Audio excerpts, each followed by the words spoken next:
was a really good comeback win. You know, things were looking real good for us. Obviously, they jumped on a couple of pitches and scored 4 runs really before we knew what hit us, and took a 3-1 run lead. And the reliever they brought in, the right-hander, did a really nice job of, you know, mixing it up, keeping the ball away from us. And we struggled.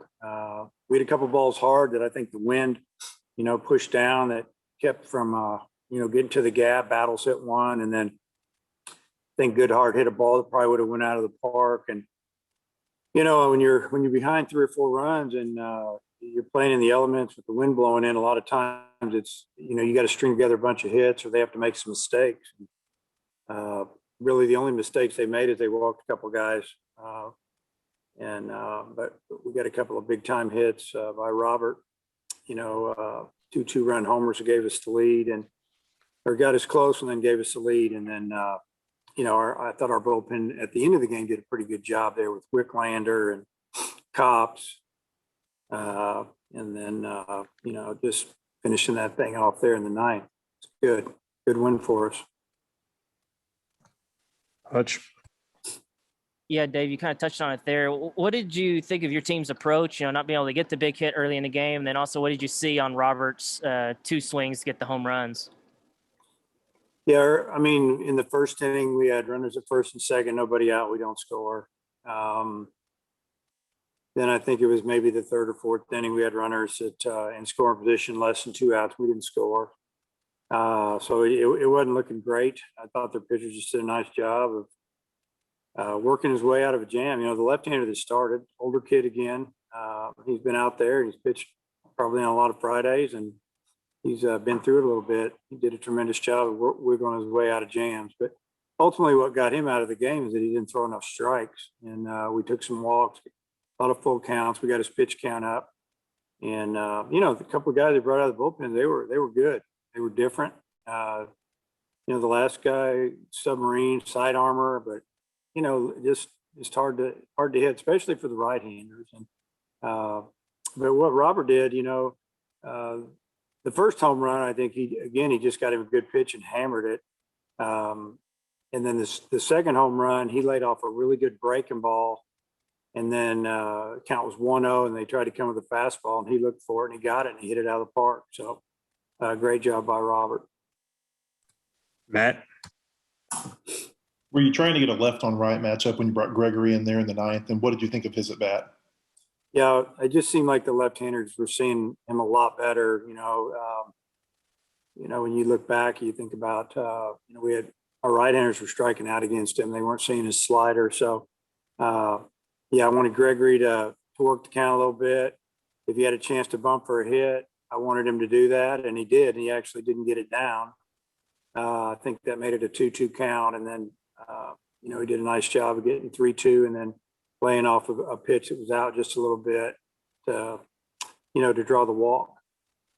Do you like Robert's power from the left side? I mean, is that where you feel like he's got more power from? I don't know. I just think, you know, he hits a lot more left-handed than right, obviously, because he sees a lot more right-handed pitchers, but he's got good power from the other side as well. Tom? Dave, I know you probably don't want to make a habit of it, but because you've come from behind so often so far, no panic in the dugout. What'd you see from the guys?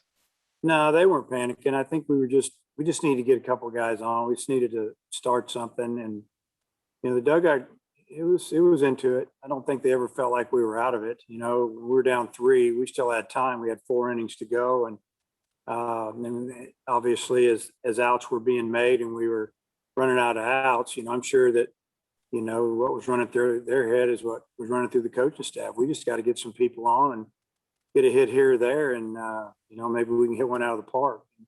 You know, it kind of happened that way. Battle's got a big hit there in the 7th with 2 outs, and then Robert promptly hit a 2-run homer, and all of a sudden that 3-run lead was only 1. And they didn't kind of know what hit him there. And then, you know, I think it might have been the 6th, I don't know what it was. But then when Robert, you know, hit the home run in the, you know, like I said, in the 8th, he laid off a really good breaking pitch.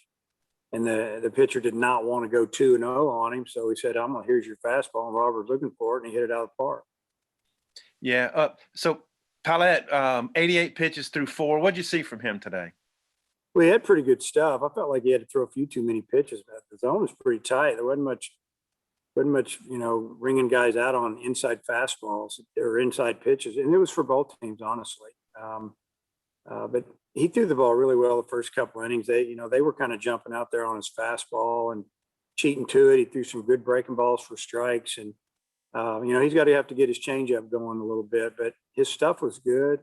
The command, the first few innings was real good. Not so much in the fourth, and pitch count got up there. We like our bullpen, so we just kind of went to each guy as we felt was the best matchup.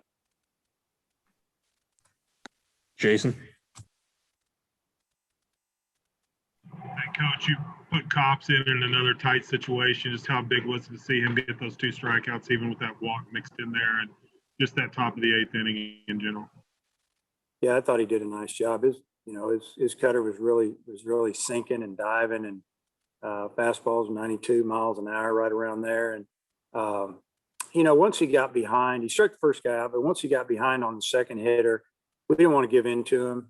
So the base open, a walk wasn't a bad deal. Now he did have to face a left-hander and threw a ball and a strike, and then he threw 2 really nice downer type pitches that that he really didn't get close to him. It was a really good job, veteran job there. Matt, back to you. Every time Wiggins has pitched, it's been against the heart of the other team's order. What have you thought about how he's performed early on, and do you see him potentially being your closer? Well, we wouldn't have brought him in if we didn't have confidence in him. We had a couple older guys available there that we have confidence in as well. We just felt like we'd already had Wiggins up, kind of tossing and getting ready. We just felt like, hey, let's let him finish this thing up. He's thrown really, really well. He deserves it, and he went out and got it done. The first hitter is their hottest hitter. He's extremely hot, and he just went out and jumped on the first pitch fastball and hit it deep to center. Second 2 guys he got after pretty good. So just another great job, by Jackson. Hutch.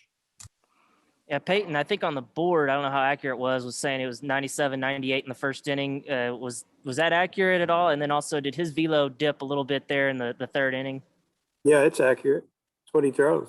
95. He's touched 98 a few times, and when it warms up and he gets stronger, you might see it tick up a mile an hour or so. But he in the 3rd inning he dropped off a little bit, and you got to figure it's 45 degrees out and misty and cold and windy, and it's hard to stay loose. But first 2 innings he had really good stuff, and 3rd inning not bad. The 4th inning obviously he started getting a little wild. And then with Connor, he looked pretty good the other day. Did he just not have it today? And then also, what was Wicklander doing well today? Well, I thought Connor actually threw the ball pretty well. The first hitter, he got him to reach for a fastball. He perfectly located down and away, ground ball to second. And, I think we base hit over the second baseman's head and then maybe a home run. And the only reason we pulled him is just because of the matchup. And, Morris comes in and got ahead of the hitter, and then it was even, and the guy jumped fastball and he just clubbed it out of the park, I think. So I don't know, there might have been a hit or 2 later, but it's I thought Connor's stuff was good. And Wicklander, he did a nice job. He had one little stretch there where he had maybe a 4-pitch walk and then threw another ball or 2, and you're thinking, is he going to be able to turn this around? And he did. He spotted his fastball pretty good. You see his velocity. Its velocity's up, 92, 94. He threw one slider that struck out a left-hander on a full count after throwing a fastball that he fouled away. So I thought his stuff was good. He's the one who gave us an opportunity to climb back in the game. Last one here for Matt. Hey, on the play, when Cops came in, there was a ball that got away from Casey, and he ran it down right in front of the dugout. Did it get into the dugout? Was he able to get it before? Yeah, but the rule states you get 1 base. He could have let it roll in the dugout.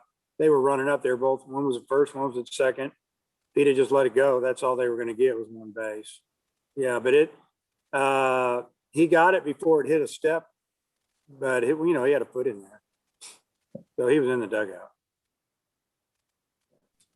I will squeeze one more in, Tom. Last one here. Yeah, Dave, just wanted to check on Jalen Battles. Looked like the ball might have hit him in the wrist. Ball jumped up on him. Is he okay? Yeah, he's good. That was a tough play to his right. I don't know why it came up, but it jumped up on him pretty good. He's good.